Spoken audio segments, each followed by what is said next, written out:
जिनका काम है स्पेशल ऑपरेशंस को अंजाम देना, under water combat, under water operation और हॉस्टेज रेस्क्यू जैसे सिचुएशंस को हैंडल करना। मार्कोस कमांडोज को मगरमच्छ या फिर दाढ़ी वाले फौज के नाम से भी जाना जाता है। मार्कोस कमांडोज की सिलेक्शन प्रोसेस बहुत ही ज्यादा टफ होता है। मार्कोस कमांडो बनने के बाद भी इनकी ट्रेनिंग चलती रहती है, इसीलिए कहा जाता है Marcos training is a continue process. इसका कभी अंत नहीं होता जब तक कि एक मार्कोस कमांडो रिटायर ना हो जाए। एक Marcos commando free fall qualified भी होते हैं, जैसे पैरा एसएफ होता है। एरोप्लेन से कूदकर वो पैराशूट को ओपन करके हाहो और हालो जंप्स के लिए भी ट्रेंड होते हैं। इसकी ट्रेनिंग उन्हें पैराशूट ट्रेनिंग स्कूल आगरा में दिया जाता है। मार्कोस ज्वाइन करने के लिए आपको इंडियन नेवी ज्वाइन करना पड़ेगा। नेवी ज्वाइन करने के बाद आपको प्री सिलेक्शन प्रोसेस को कंप्लीट करना है। मार्कोस के प्री सिलेक्शन प्रोसेस 2 पार्ट में डिवाइड है। पहला पार्ट 3 दिन का होता है। इस 3 दिन में ही 80 से 90% सोल्जर्स बाहर हो जाते हैं, क्योंकि इस 3 दिन में एक सोल्जर की फिजिकल फिटनेस, मेंटल टफनेस को पूरी तरीके से टेस्ट किया जाता है। एक नेवी ऑफिसर बनना अलग चीज है, एक मार्कोस कमांडो बनना दूसरी चीज है। क्या उस बंदे के अंदर मार्कोस कमांडो बनने की एबिलिटी है या फिर नहीं, इसी 3 दिन में ट्रेनिंग ऑफिसर इसका पता लगा लेते हैं। प्री सिलेक्शन प्रोसेस के फर्स्ट पार्ट को क्रॉस करने के बाद सेकंड पार्ट में जो ट्रेनिंग होता है उन्हें कहा जाता है हेल वीक। और ये हेल वीक की training one of the most dangerous training है इस पूरी दुनिया में। यूएस नेवी सील्स भी इसी हेल वीक में अपने सोल्जर्स को ट्रेन करता है। इस हफ्ते में 15 से 18 घंटे फिजिकल ट्रेनिंग एक सोल्जर को दी जाती है। अपने अंदर की सारी एनर्जी, टफनेस उस सोल्जर को पूरी तरीके से तोड़ दिया जाता है। टूटने के बाद वो सोल्जर कैसे रिएक्ट करता है इसके ऊपर डिपेंड करता है वो मार्कोस बन पाएगा या फिर नहीं। हेल वीक में बहुत ही ज्यादा फिजिकल और मेंटल पेन से उनको गुजरना होता है।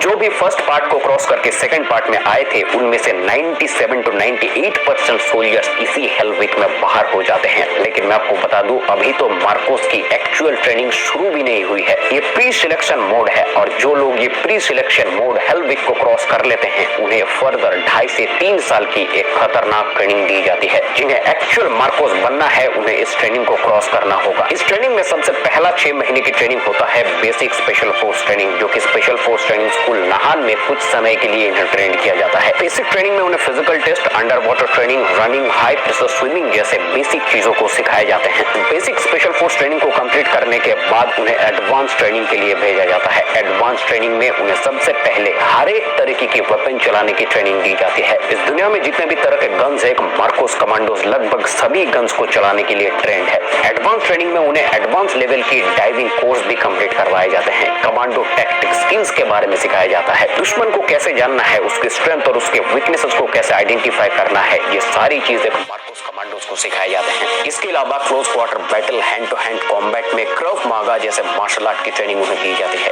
क्रफ मागा एक इजरायली मार्शल आर्ट है जिन्हें स्पेशली डिजाइन किया गया है स्पेशल फोर्सेस और प्रैक्टिकल सिचुएशंस को देखते हुए। मार्कोस कमांडोज को हर एक तरह की सिचुएशंस के लिए ट्रेन किया जाता है। एडवांस ट्रेनिंग में उन्हें फील्ड ट्रेनिंग दी जाता है जिन्हें सिचुएशनल ट्रेनिंग भी कहा जाता है। इसमें उन्हें counter insurgency and counter terrorism, anti terrorist operations को अंजाम देने की प्रशिक्षण दी जाती है। इस सारी ट्रेनिंग को कंप्लीट करने के बाद मार्कोस ट्रेनिंग की सबसे ज्यादा डेंजरस पार्ट के आगे वो खड़े हैं जिन्हें कहा जाता है डेथ क्रॉल। इसको डेथ क्रॉल का नाम इसलिए दिया गया है क्योंकि इस टास्क को कंप्लीट करते हुए एक सोल्जर्स को मौत का सामना करने का एहसास हो जाएगा। इस ट्रेनिंग में लगभग 2600 फीट तक मोटे कीचड़ के अंदर घुसकर क्रॉल करना होता है। इतने मोटे कीचड़ के अंदर 30 किलो के बैटल लोड और 7.5 किलो के राइफल को लेकर क्रॉल करना किसी मौत से कम नहीं है। इस क्रॉल को खत्म करने के बाद जब एक कमांडोज की एनर्जी एकदम ड्रेन हो जाती है, खत्म हो जाती है, उस वक्त पर उन्हें 3 किलोमीटर की ऑब्स्टेकल को क्रॉस करने के लिए भेजा जाता है और एक ऐसी टाइमिंग दी जाती है कि हाई स्पीड पर अगर इस ऑब्स्टेकल को क्रॉस नहीं किया जाता है तो वो सोल्जर फेल हो जाएगा। सब एक्सरसाइज को करने के बाद जब एक सोल्जर की एनर्जी पूरी तरीके से खत्म हो जाती है, वो अंदर से टूट चुका है, शरीर के एक भी पार्ट को हिलाने की क्षमता नहीं है, उस वक्त पर उन्हें ले जाया जाता है शूटिंग ट्रेनिंग के लिए। शूटिंग ग्राउंड में लगभग 90 फीट की दूरी से उन्हें एक्यूरेट शूट करना है। शूटिंग के सेकंड फेज में कमांडो को सामने रखा जाता है। टारगेट और कमांडो के बीच में मात्र 45 सेंटीमीटर का दूरी होता है और 90 फीट की दूर से उसके बॉडी को